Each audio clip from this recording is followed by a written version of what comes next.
Hello everyone, this is Anna from Nimue Journals. I hope everybody's well. Today I'm here with you with a journal, an order from this lovely lady that follows me here on YouTube as well. And this is a journal. It's her own concept. It is a Nimue journal, which means it's a druid priestess of the Dark Ages. That's what a Nimue was. She was a trainee of the Lady of the Lake priestesshood, and I thought I would. Well, we discussed it quite a lot. The whole topic of and the theme and how we would proceed with it. And as you know, mainly what I do is images in these journals. I don't do any writing as yet because I think I might start. I'm thinking of approaching it slightly differently in the future, but at the moment, it's mainly images, and so I kind of divided this journal into different parts, and in this way I will be approaching the theme from all aspects of well from all the aspects of a druid priestess's training, let's say. So anyway, let me show you the journal, and you're actually going to see it after I have sent it to her. So here it is, and this is the cover that it will come in. It's beautiful linen material, and I made like a bag out of it, a little slip, like a little bag where it will slip into. So I'll just leave it here on the side. And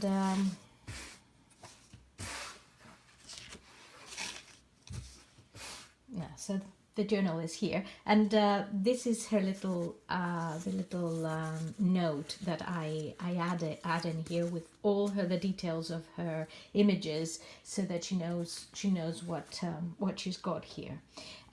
So as you can see, I've got this closure here, and just a few little things that would be hanging from her book, her journal. And this is some gold flakes. I'm trying not to put anything liquid, obviously, and even in any herbs sometimes it can be a bit tricky, so this time I'm playing it completely safe.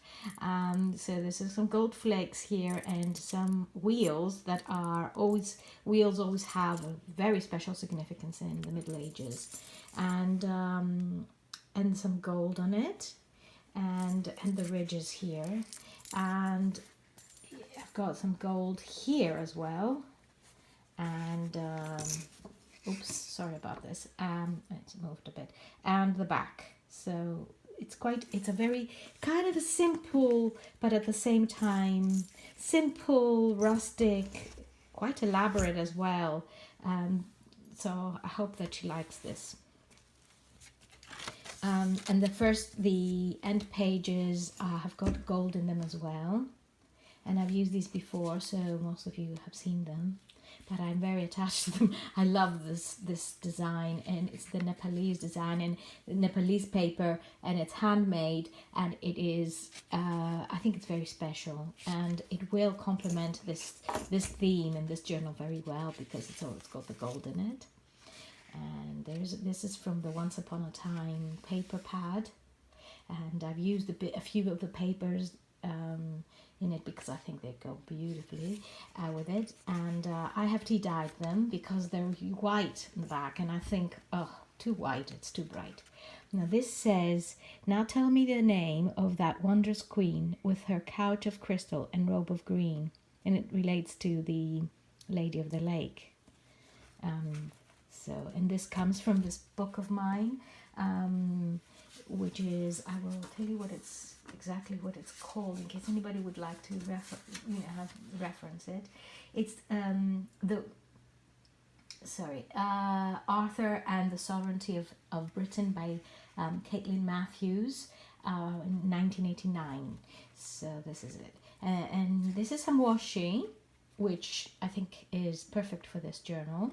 It's quite a nice wide washi. Yeah, so this is the beginning.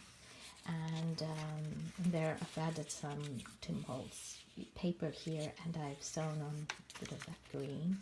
And you see here, this is amazing. This is just part of the tea dyeing, coffee dyeing process. And there's some of the old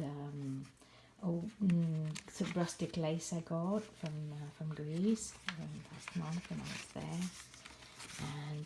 And this is the Wheel of the Year, and this comes from my book, this Caitlin Matthews book, and it actually explains how the year is divided in the old religion, and it is quite useful. I think it's very useful for her. I'm leaving it open a bit so people can, maybe you can always read it if you like. And it explains a lot about the how natural this religion was, how close to nature it was, with the Lady of the Lake being the high priestess. And there's a pocket here, a very rather big pocket, and another one on the other side, and some lace. And this is Nimue, the Head of Nimue. It was not titled The Head of Nimue, it's Head of Nimue, and it's by Edward Burne-Jones in 1873. You see, there's a little bit of a frill here decoration. This is a very old vintage stamp that I've got, and it looks very medieval, and it's a shell. And this is Prima marketing paper, which I think also goes very well because of the yellowness, the yellow vintage look about it. This is the Lady of the Lake and Merlin from The Idylls of the King, 1913, by Eleanor Fortescue Brickdales. That's the painter. Sorry, there we are. Here she is. I've kind of tightened up here the corner in case it's needed to be stronger. And this is as a castle, medieval castle. So this part, I should say, these the first four signatures are related to the four seasons of the year, and the beginning of her her training around that time. Let's say, this is the Lady of the Lake with Lancelot. Sorry, this is the Lady of the Lake with Lancelot.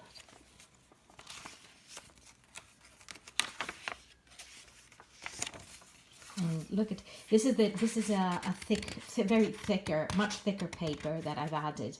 So I've got a mix of the thick paper and the thinner one.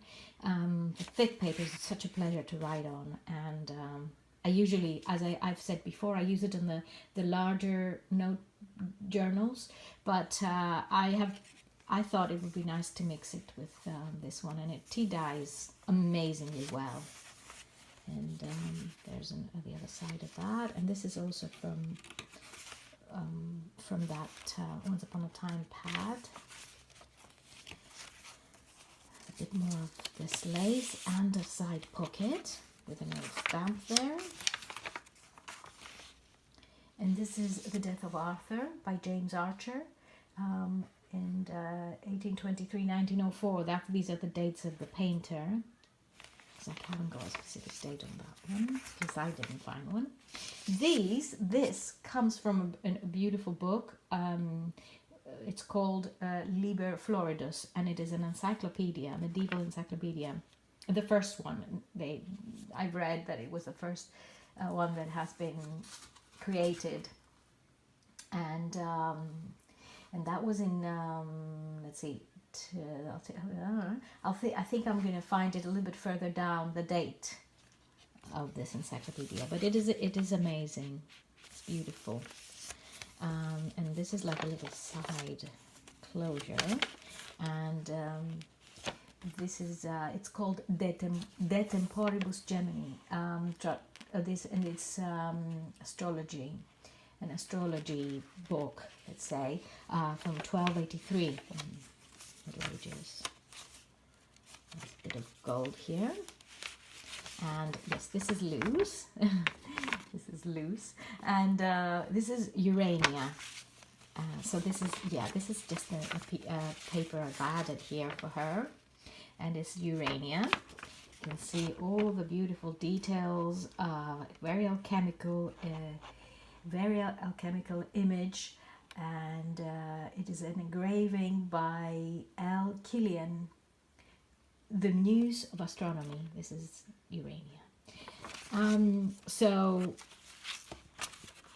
yes, this is I think we're still, we haven't moved into the next stage yet. And this is another one from Liber Floridus, and this is called a genealogy tree. And the other side is a little bit further down. So, she's got this journal with all sorts of. This is another one, which is a botanical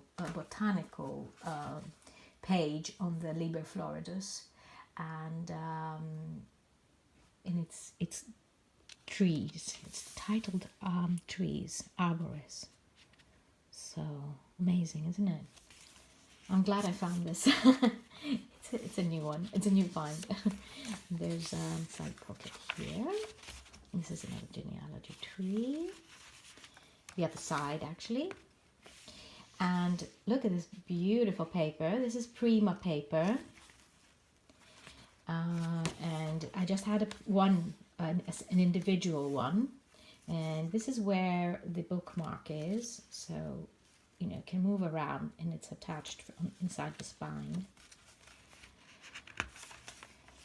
And now we've entered the training of the skies, her celestial training, and this is a map of the northern sky by Albert Dürer, 1515. I'm a great fan of Dürer. Side pocket here, and this is a planetary configuration for March 18, 816. Isn't this amazing? And this is by an unknown artist. I'm just going to zoom it a little bit so you can see it. There we are. Yeah. And these are Pixabay. These are from Pixabay. They're just let's say they're geometrical designs and spheres, and they are, I love them, and I thought they would complement this journal very well. And there's some washi here, which is also it's also got spheres and all the beautiful shapes. And this is also from the Liber Floridus encyclopedia. And this is here more on the celestial. This is also Liber Floridus, and this is, look at that, isn't it amazing? And this is also that kind of goes inside that part of the celestial images. This is by Bartolomeo Vello, 1568, and I think you've seen this a few times now because it's one of my favorite illustrate images, and I use it quite a bit in the medieval journals. And so she's got a map of the sky and a map of all the interesting things that could come with her training. And these, as you can see, are here. They are sewn on, and inside I've added some again some maps of the sky. One is this one is Harmonia Macrocosmica, 1661, by Andrea Cellarius, and this is another celestial map by Dürer of the northern sky, 1515. And this one is an old celestial map by an unknown illustrator. And you can see here, the dragon. So there he is, you see, who is not necessarily evil in any way. The dragon is represents a lot of things, and you know, it's a great symbol of the Dark Ages. And this is the Copernican system, 1660, and it is an engraving by an unknown artist. There we are, because it's turning. You can see all the little bit more detail of it.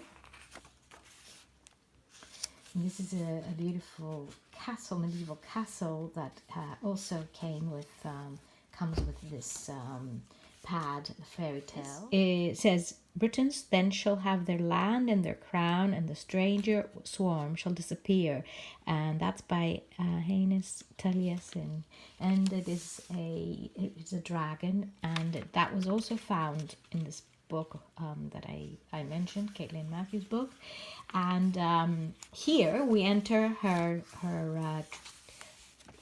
the training of the Lady of the Lake and the dragon, and the relation to the dragon. And this is from Liber Floridus or Floridus, and it's the dragon. You see. This is also a side pocket, which I've got to put something in there. So,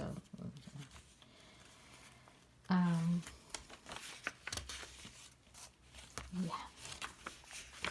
And here is Saint George and the Dragon. Very, very old manuscript. It is from a Book of Hours. It's a Walter's manuscript. And this is another dragon image. Illuminated Manuscripts collection. Not much more, not any more information. And now we're moving to another chapter, let's say, of her journal. There's a little notebook that I made for her here. You see, and it's sort of got different types of paper, graph, and doesn't have ledger, it's just graph paper. There's a little like a pocket that I left there for her in case she wants to slip something in. And this comes from this beautiful paper from Primo Marketing.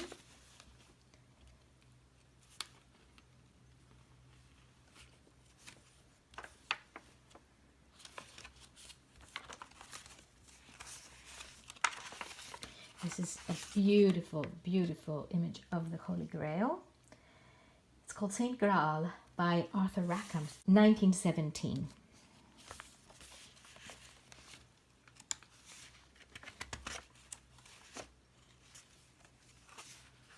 And there's a pocket here with a bit of a leather ribbon.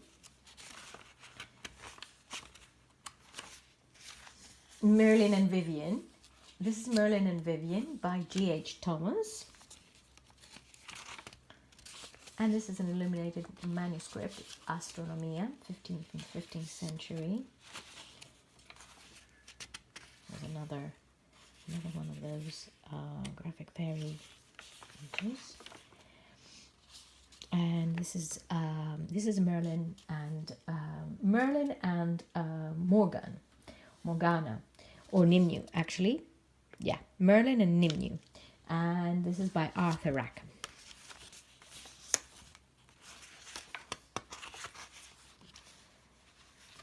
I just added this beautiful sari, vintage sari ribbon tie here. I just love that the color is so sharp and bright, and contrasting all the earthy colors. It makes it look much more, it kind of gives it a bit of more sharpness, let's say. And this is Sir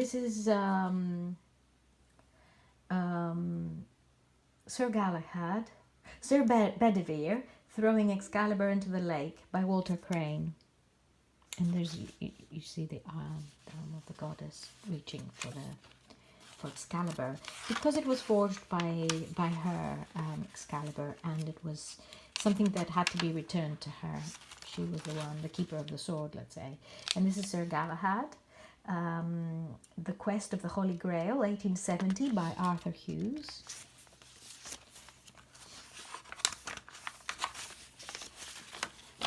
Oh, this is gorgeous. This is just gorgeous. The Arming and Departure of the Knights, 1890s, by Burne-Jones. Look at this beautiful image. I just love this one. Again, it's one of my favorite ones. Look at that. Look at those lovely, beautiful things.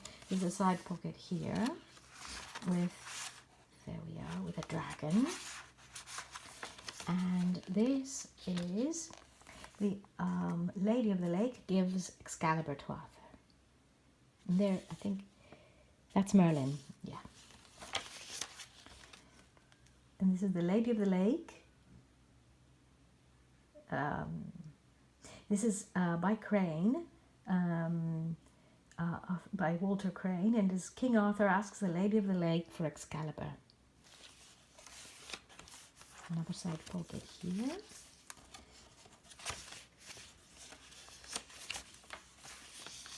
Music manuscript paper. And this is Burne-Jones, Last Sleep of Arthur in Avalon, 1894.